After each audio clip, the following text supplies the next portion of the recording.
Oi, gente, tudo bem?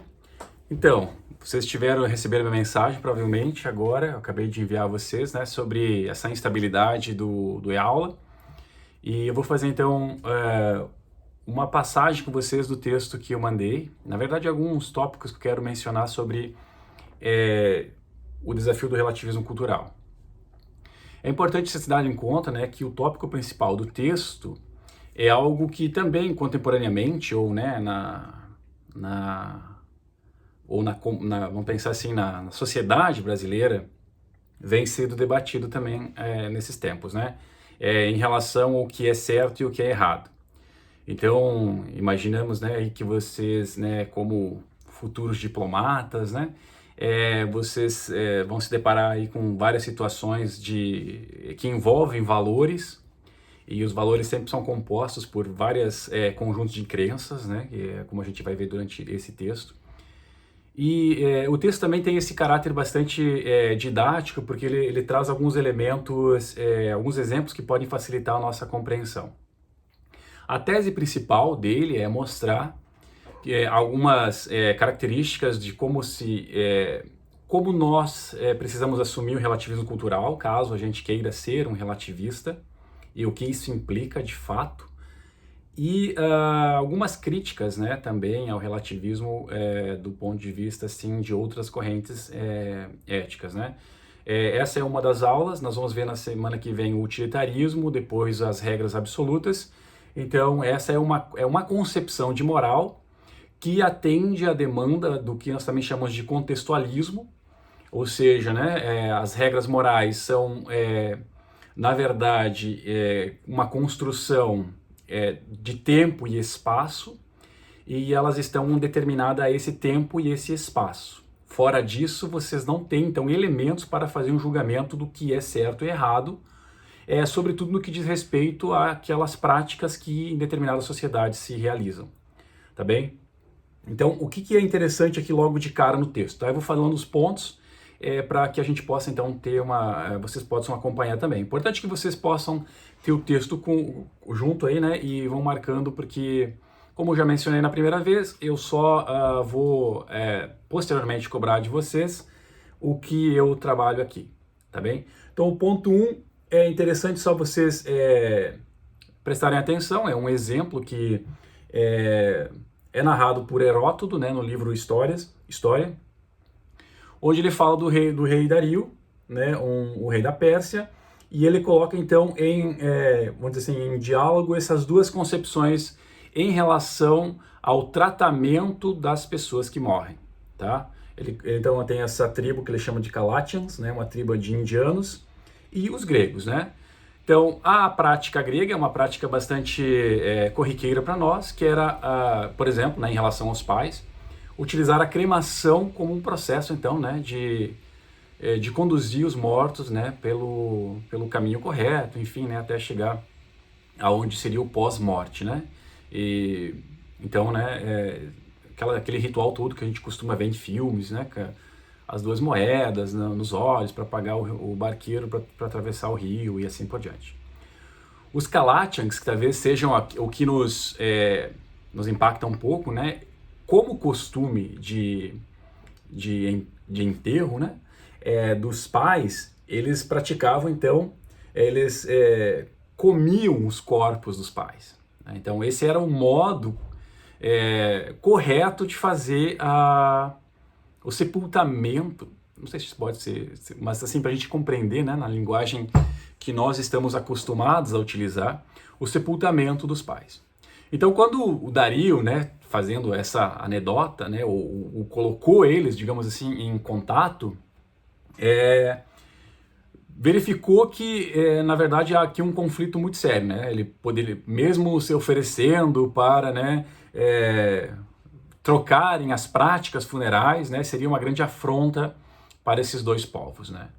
E essa história, né, que o Rachel começa a trabalhar nesse livro, que eu disponibilizei o capítulo para vocês, é justamente para chegar à conclusão de que os valores e as normas sociais, né, sobretudo, né, as normas morais, que é um tipo de norma moral, um dos tipos de normas norma social, né? Assim, tem outras normas, como as normas jurídicas, né? E assim por diante. É um complexo de elementos que se estabelecem, né, ao longo da história, né? Então, que às vezes se perdem. A gente perde o porquê que determinadas práticas são realizadas e por que determinados valores são agregados. E né, ele trabalha com isso, mostrando então que a tese do relativismo, a primeira que vai aparecer, é que diferentes sociedades possuem diferentes códigos de valores. Tá? Então isso é a primeira tese que a gente pode assumir aqui, como relativista. Ele também cita o exemplo dos esquimós, que né, no início do século XX pouco se sabia, né, que são habitantes da América do Norte, da Groenlândia, e ele cita alguns relatos sobre a vida dos esquimós. Nesse caso, não diz respeito à questão exatamente das práticas funerais, mas em relação às práticas de casamento. Né? Então, vocês têm ali na página 17, né, algumas práticas que eram bastante, vamos dizer assim, que são peculiares para alguém que né, chega naquela comunidade com valores como que nós até assumimos na nossa sociedade, né? Por exemplo, né, os homens geralmente possuíam mais de uma esposa e ele deve dividir com os convidados, né? Imagina, então dividia com os convidados e era uma prática de hospitalidade oferecer uma esposa ou a esposa para a pessoa que estava visitando, né? Dentro da comunidade, o homem dominante, né, aqui não fala exatamente como que ele era dominante, mas enfim, deve ter algum status de poder, ou né, por força física, ou por destreza, etc., né? Podia ter relações sexuais com esposas de outros homens, né? E isso não era nenhum problema, certo? Entre eles. A mulher podia também estar livre para romper relacionamentos, né? Desde que o homem também não tivesse muito problema com isso, né? Então, de fato, né, os elementos que ele traz aqui também mostram alguns divergências nos valores em relação ao que nós compreendemos como sendo o certo em relação ao casamento, né? Então, bastante diferente. Em relação, uma coisa muito interessante também em relação à vida, né? Ele cita aqui no livro um explorador chamado Knud Rasmussen, que ele teria conhecido então uma mulher que teria tido 20 crianças e cometido infanticídio de 10 crianças, né? Então isso significa, de uma primeira guinada e olhando assim com uma visão superficial, que os esquimós tinham uma visão bastante diferente em relação à vida, ou seja, né, teve 20 crianças e matou 10 crianças, né? Em relação aos idosos também, né, quando ficavam fracos eram retirados da sociedade ou eles mesmos se retiravam, né, para não dar esse peso à sociedade. Então, com essas histórias, né, que ele traz em determinados momentos, né, que foi conhecido esses valores, né, é possível, de novo, a gente afirmar, então, essa tese de que determinadas, né, diferentes culturas, diferentes códigos morais, certo? Agora, então, com essa tese, nós podemos, então, afirmar um dos grandes problemas em teoria éticas, né, que é o fato de que não existe um valor absoluto, certo? O que isso significa, em outras palavras, é que não existe um certo e um errado que tenha valor para todas as pessoas. Muito se acreditou nisso, né? Todo o século XVII, século XVIII, né? As teorias morais, mesmo aquelas que nós iremos ver com o utilitarismo e com Immanuel Kant, acreditavam que seria possível encontrar, em alguns momentos, até uma fórmula do que é certo e que é errado. O próprio Immanuel Kant vai ter o que ele chama de imperativo categórico, eu vou mostrar para vocês o que na semana propícia para isso, mostrando que talvez, né, assim como Newton conseguiu as normas para a física em relação às questões da natureza, seria possível aplicar algum tipo de fórmula para avaliar ações humanas. Então, ele criou então esse tal de imperativo categórico, né, que a gente vai tentar analisar. qual é. Mas aí a gente vai falar isso não na próxima, na outra aula nós iremos fazer isso. Então não há uma verdade absoluta para o relativismo, tá? Então não há nenhum tipo de verdade absoluta. Então tudo está atrelado à cultura e o que é certo e o que é errado, então é certo e errado naquele momento. Então não existe um padrão de certo e errado fora do tempo e fora do contexto, tá?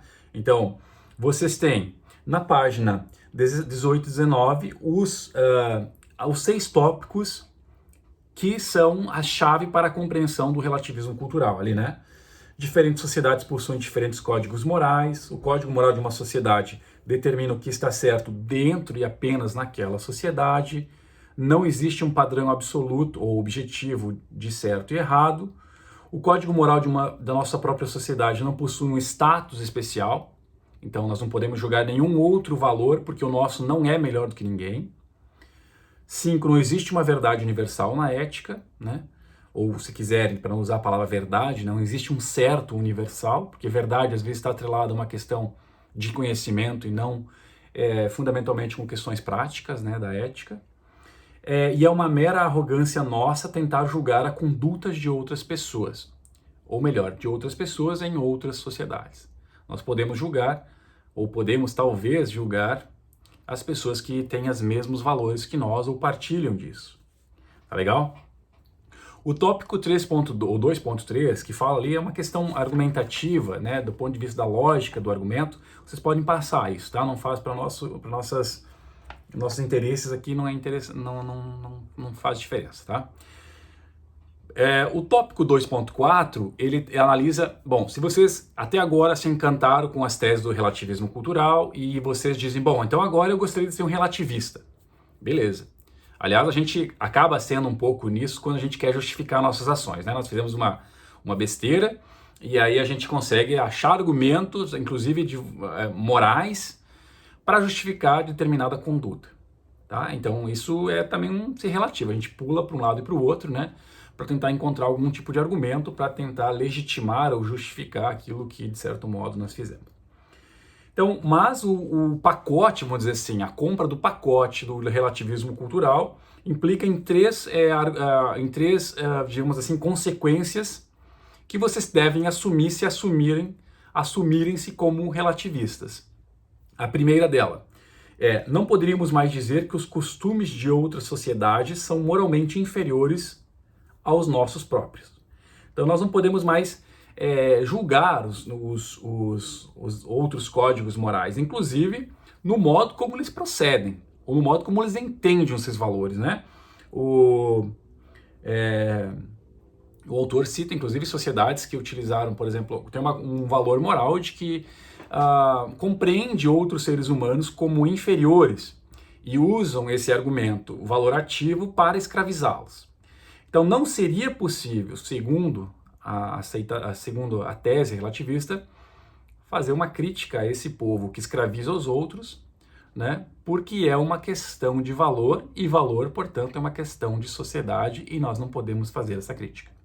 Tá bem? Então essa é uma consequência séria de ter que assumir o relativismo cultural.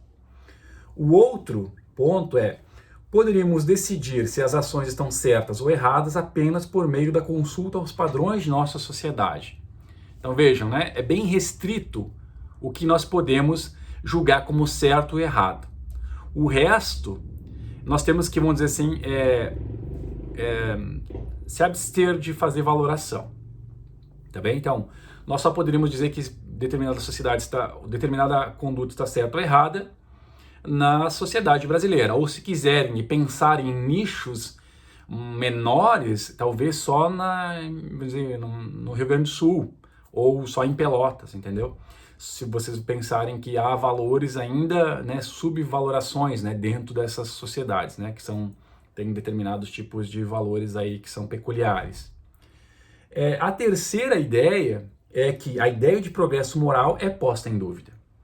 Então, essa é uma ideia bastante interessante, porque se nós olharmos a história, sobretudo a história do Brasil, e vamos pensar aqui do ponto de vista dos direitos e né, o modo como a mulher é vista ao longo da história no mundo e no Brasil.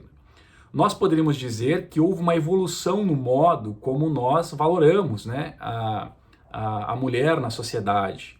Houve, obviamente, muito longe do que poderia ser. Mas o que essa tese diz é que nós não poderíamos olhar para trás, lá para o início do século, por exemplo, né, e dizer que aquela sociedade era, digamos assim, não evoluída em relação ao modo como tratava a mulher. Então, dentro da mesma sociedade, vocês compreenderam? Então, vocês não poderiam, aquilo que eu falei, né, em relação ao tempo e ao espaço, o relativismo cultural. Então, nós não poderíamos dizer, por exemplo, lá, o Código Civil de 1916, né, a mulher que foi substituído só, né, recentemente, a mulher era, né, ainda vista como relativamente incapaz após o casamento, né? Então não poderia nem celebrar negócios jurídicos, né, porque ela precisava da assinatura, né, do seu marido para que tivesse valor. Então veja, né, se nós olharmos para esse momento, nós vamos dizer, nossa, nós evoluímos, mas aí o relativismo diz, não, vocês não podem fazer esse tipo de valoração. Tá legal? Então, esse é o que se fala, então, em reforma de valores ou reforma social, teria que ser repensado considerando essas três teses do relativismo, se nós nos considerássemos relativistas, né, seriamente. Tá? Aqui o autor ainda fala que há menos divergência do que parece no 2.5. Vocês olhem um pouco ali, ele vai citar o exemplo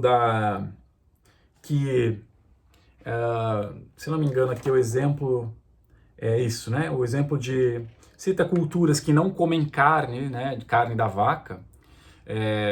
E ele diz, bom, se nós olharmos para a cultura, né? A nossa, como é uma cultura que não usa, né? O que não come esse animal, nós vamos olhar que parece que há uma grande divergência, né? Mas na verdade o valor que está colocado ali talvez não seja tão divergente do nosso. Claro, o conjunto de crenças que compõe esse valor acaba sendo um pouco diferente, por isso que tem consequências diferentes. Né? Nós, por exemplo, imagine que você acredita que a sua avó morre e ela encarna em um animal, né? E você não come o animal porque você entende que pode ser sua avó. Da mesma forma, nós valorizamos muito a nossa avó, só que nós não temos essa outra crença, esse outro, né, momento de que ela estaria encarnada em um animal. Então, no fundo, o valor que está posto ali, que parece ser divergente, mas nem é tanto, é o fato de que todos nós valorizamos a nossa avó. Tá? E é nesse ponto que o autor então traz tentando mostrar um pouco, desconstruir aquele argumento dos esquimós, né, que eles matavam, não tinham valor pelas crianças, nem pelos velhos, né, sobretudo porque as crianças são, né, sobretudo nas perspectivas em sociedades, né, nas nossas, em sociedades mais antigas, eram a perspectiva de futuro, né, da própria manutenção da sociedade, e os mais antigos são sempre aqueles que têm a experiência, aqueles que carregam a história do povo, né, sobretudo na perspectiva da narrativa. E, obviamente, que não faz sentido vocês desvalorizarem isso, né, o futuro e o passado. E aí o autor traz aí alguns elementos que mostram, né, que, na verdade, a cultura esquimó estava... o valor que é aí colocado tem a ver também pelo local onde ele é desenvolvido, né? Ou seja, um lugar completamente hostil, né, onde a mãe tem um limite de crianças que ela consegue amamentar, ela amamenta por um tempo extremamente maior do que em outros momentos, né? Ele fala aqui, inclusive, em 4 anos, né? Então, a quantidade de crianças que a mãe pode carregar, né? Fala aqui também que há uma diferença, por exemplo, né? Como as meninas tinham uma propensão a ser muito, quando nasciam, né, o infanticídio ser praticado, elas tinham uma propensão em ser elas, né, as mortas, porque na verdade por uma questão de organização social, eram os homens que caçavam e, portanto, os homens tinham uma propensão a morrer muito mais alto que as mulheres. E, portanto, se fosse mantido a mesma proporção de mulheres e homens que nascessem, haveria muito mais mulheres e muito menos homens, então, né, a questão de recursos, né, não seria suficiente para manter toda a sociedade. Então, tá chegando meu gato aqui, por isso ele me distrai um pouco, tá? Mas ele já vai aparecer, eu acho, aqui. É uma figura. Mas esses argumentos, né? O que, se vocês olharem depois, né, com maior tranquilidade aqui, vocês vão ver que ele mostra que as decisões que os esquimós fazem considera também um ambiente que é extremamente hostil, tá bem? Então, por isso que ele fala, né, que a taxa de acidentes com homens morrem muito mais e assim por diante, né? Então, ele traz todo... e que realmente o infanticídio, na verdade, não era a primeira opção, né, dos esquimós. Então, era sempre, né, a última opção, mas que era uma decisão dura para ser tomada, né? Certo? Então, depois deem também uma olhadinha aqui. Eu estou trazendo só as teses para vocês, de fato, né, para o vídeo não ficar muito, muito longo. Ele traz aqui, todas as culturas possuem alguns valores em comum. E aqui, por exemplo, ele traz dois exemplos, se não me engano, aqui, de fato. São dois valores fundamentais. Toda sociedade precisa ter o pressuposto da verdade. Nenhuma sociedade conseguiria existir se todas as pessoas, ou se não houvesse a crença e o pressuposto da verdade. Ou seja, o próprio mentiroso, ele se vale do pressuposto da pessoa que escuta o pressuposto da verdade. Ou seja, né? Se todos nós soubéssemos que todas as pessoas mentem, a mentira não existiria. Porque a mentira, para existir, ela tem o pressuposto da verdade. Tá? Então, não existe possibilidade de uma sociedade se manter. Imagine acordos, negócios, até pedir a hora, né? Como é que a gente vai acreditar em alguém que sabe que se a gente já sabe né, antecipadamente que está mentindo, que a gente pede a hora, ele vai mentir. Então, não faz sentido, né, de fato. Então, o pressuposto da verdade é um valor intrínseco a toda e qualquer sociedade, da mais antiga à mais complexa. Assim como, porque é da própria estrutura e manutenção, assim como né, a ideia do não matar, né? Está presente em todas as sociedades, né? Então, que é a manutenção dos elementos que compõem a sociedade, né? Autores políticos como Thomas Hobbes, por exemplo, um dos grandes pensadores já da modernidade, e interessantemente, né, isso a gente poderia discutir, mas é uma tese que eu defendo, né, o Hobbes é um liberal, embora tenha escolhido um modo de governo absolutista para garantir os direitos individuais dos cidadãos, né, mas o pressuposto que Hobbes estaria é justamente esse, né, nós precisamos de um governo forte para manter a vida das pessoas. Não faz sentido você defender um tipo de governo que coloque em risco a tua própria vida. Tá? Essa é uma tese de Hobbes, né, vendo todo o momento lá que ele vivenciou lá no século XVII. Né? Então, manter a vida é um pressuposto fundamental em toda a sociedade e é um valor que foi agregado em primeira mão como um valor moral e, obviamente, agora está positivado aí em prática, acredito que em todos os códigos, né, código penal que existe pelo mundo, né, não pode, não há, as exceções existem, né, com penas de morte, etc., mas são quando ocorre determinadas situações, né, não é a regra, né. O autor traz ainda Bom, o autor é um utilitarista, vocês vão entender isso, né? Ele traz um outro caso, o caso da Fauzinha Casidia, que é uma menina do Togo, deixa eu ver, ela fugiu do Togo, 17 anos, em 1916, e ela pede asilo político nos Estados Unidos, tá? Essa menina, ela pede asilo porque ela ia passar por o que eles chamam de excisão feminina, que na verdade é um tipo que eles chamam de excisão, né, que eu vou ler aqui, é um procedimento de desfiguração permanente, né, da vagina, né, do órgão genital feminino. Tá? Então, É a mutilação genital feminina, também é assim que é o termo, né? E de acordo com... Esse livro não está muito atualizado, mas, né, para a gente ter dados, né? A prática é comum em 26 países africanos, 2 milhões de garotas por ano são excisadas, né?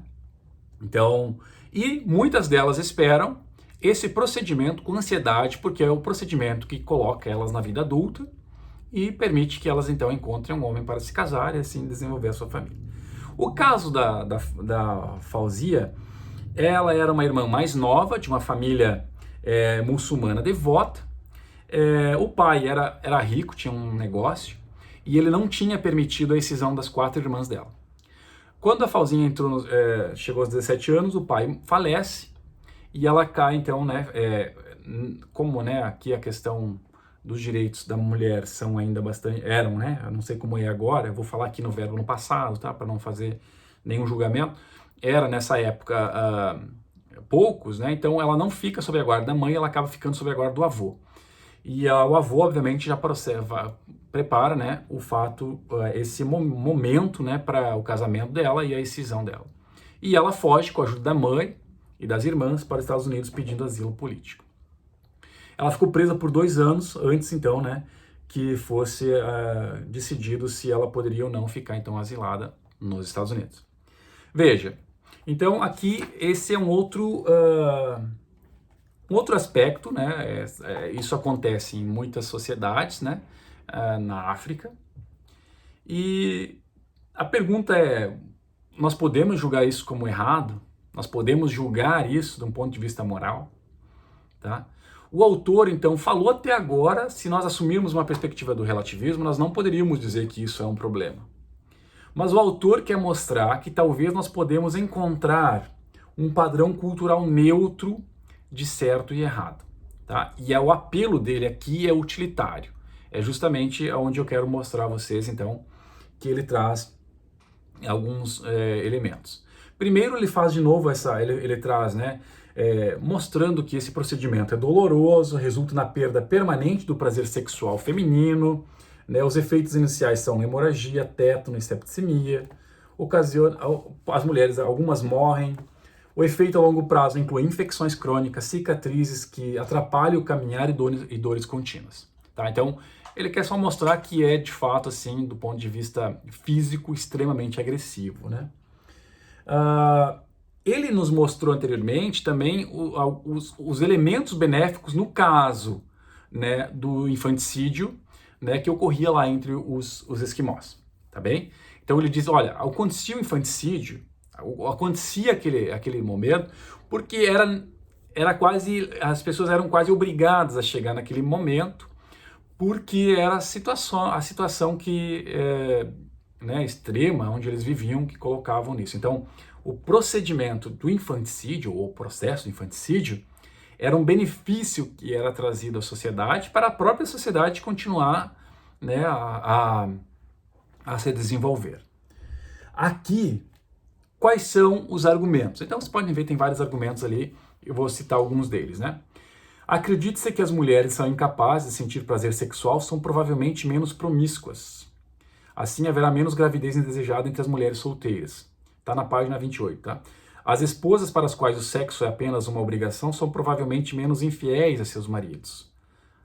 Como não estão pensando em sexo, serão mais atenciosas às necessidades de seus maridos e filhos. Acredito que os maridos, por sua vez, aproveitam mais o sexo com esposas que foram excisadas. A falta de libido da mulher não é algo importante, dizem eles. Os homens não querem as mulheres que não são excisadas, pois são consideradas sujas e imaturas.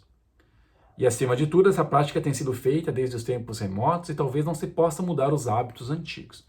Então, é só para nós fazermos um cotejo em relação às razões que se fez o infanticídio no argumento dos esquimós, e agora, então, as razões que se trazem para a questão da excisão feminina e o caso da Fauzinha, né?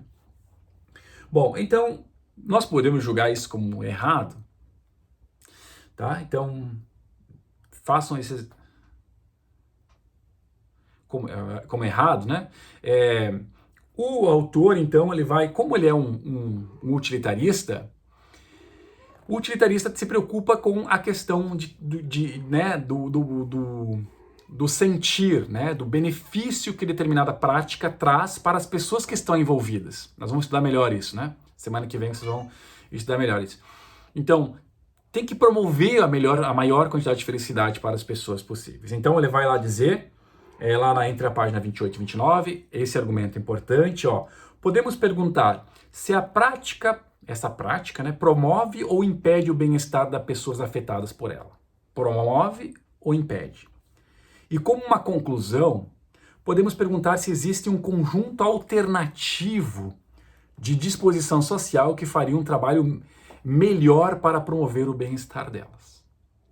Então vejam, né, ele está tentando dizer que esse argumento que ele traz, né, pensando na questão do bem-estar e um conjunto alternativo de práticas, pode ser o que ele chama de um padrão cultural neutro, né, que nós podemos utilizar para julgar a prática que eles fazem, então, em relação à castração feminina ou à excisão, como preferirem aqui.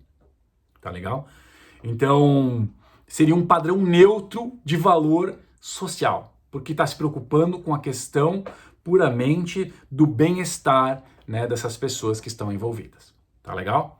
Então, esse é o argumento. Então, existe sim um argumento neutro, segundo ele trata, e isso nós podemos discutir, julgar outras culturas, tá bem? Então, você tem mais aqui alguém na sequência, né? Porque, apesar de tudo, pessoas ponderadas podem relutar em criticar outras culturas, né? Primeiro, ele vai dizer que há todo um problema em relação ao cristianismo, ao iluminismo, a ideia do colonialismo, né? Então, pessoas estão bastante preocupadas em fazer críticas, né, a determinadas culturas e valores que estão atribuídos nessas culturas, justamente pelo que já se fez, né? Como já se destruiu culturas a partir dessa imposição de valores, né? E isso, a história está cheia, não é pouco, né? Então, algumas outras trazem a ideia da própria tolerância, né, como um fator fundamental aí que deve ser considerado, então, entre para tolerar o relativismo. E o que se pode aprender, então, sobre o relativismo cultural? Último ponto, tá? Prometo. Ele vai mostrar primeiro que o que se pode, né? É muito frágil os argumentos dos relativistas, né, de certo modo, né? Mas tem seu ponto, né? A gente não pode discordar, tem sua intuitividade aí. Uma coisa que a gente pode aprender, não só em relação às outras culturas, mas em relação à própria ideia de pluralidade que as sociedades democráticas defendem, ou seja, né, que haja pluralidade dentro de uma sociedade, é que padrão racional absoluto de certo e errado, ou valor moral absoluto de certo e errado, não existe, certo? Então, não existe absolutamente, né? Não existe religião que detenha isso. Todas as religiões têm seu valor social, mas nenhuma delas tem o status de valor absoluto, né? A não ser que tenham um poder para fazer valer, mas elas não têm, né, esse status. Então, de fato, no campo da ética, né, que vocês estudaram na semana passada, ética normativa, nós estamos atualmente muito... hoje em dia quase não se pergunta mais sobre qual é a ética normativa que vale, né? Porque justamente isso, nós não temos o valor do certo e errado em sociedades democráticas, né? Vai estar certo lá a ética aristotélica, que vocês estudaram um pouquinho, que é uma ética teleológica, a ética kantiana, né, que a gente vai estudar também, que é uma ética deontológica, né? Nós temos a própria ética egoísta, que é um tipo de ética também, um tipo de conduta, né? Também tem seu valor, né? Desde que respeite os valores, né? Sei lá, juridicamente postos, mas também é um modo de conduta do indivíduo, certo? Então, o que se pode aprender com o relativismo é isso, né? Em termos de certo e errado, não há certezas. Eu sempre brinco, né, que no Brasil o que existe muito atualmente é certeza. Todo mundo tem certeza de tudo, né? E pelo que a gente... tanto a ciência quanto as teorias éticas, né, a ética como ciência da moralidade, nós aprendemos que a gente tem cada vez mais dúvidas, né? Não há certezas nisso, né? Então, esse é o que a gente pode aprender com o relativismo, né? E outra questão que a gente pode aprender com o relativismo é manter a mente aberta, certo? Nesse aspecto de entender, tentar fazer esse esforço de compreender o valor que está intrinsecamente posto aí. E muitas vezes esses valores que estão colocados em determinadas culturas, eles passam por um processo muito longo de consolidação e as pessoas perdem, né, o fio condutor, né, vamos dizer assim, a consequencialidade de por que em algum momento se começou determinada prática, né? E ao mesmo tempo, né, nós podemos ter a mente aberta, né, aqui com um acréscimo, para poder criticar, né? Não há nada que não se possa criticar e ver por outras perspectivas, né? Nada, né? Eu acho que a primeira parte, né, do que se pode ser aprendido com relativismo cultural, nada é absoluto, né? Então, o que a gente chama, né, na ciência, né, na teoria da ciência, como falibilismo, também se aplica aqui, né? Ou seja, nada é absoluto, né? Nenhum conhecimento também é verdadeiro para sempre, né? Até que um novo é posto, uma nova tese possa ser comprovada e assim por diante. Tá bem, meus queridos? Então é isso aí. Eu vou fazer um outro pequeno vídeo explicando para vocês sobre a questão do utilitarismo, mas aí eu posto na semana correspondente, tá bem? Espero que tenha ajudado, né? E sempre que tiver esse probleminha do e-aula, eu vou fazer esse pequeno vídeo, aí eu subo ele para vocês poderem assistir. Tá legal? Eu vou abrir o fórum também para vocês colocarem algumas dúvidas, discutirem. São temas bastante instigantes, intuitivos e fazem parte da nossa vida e tocam, né, a nossa vida direta ou indiretamente, né? Um abraço a todos, até mais.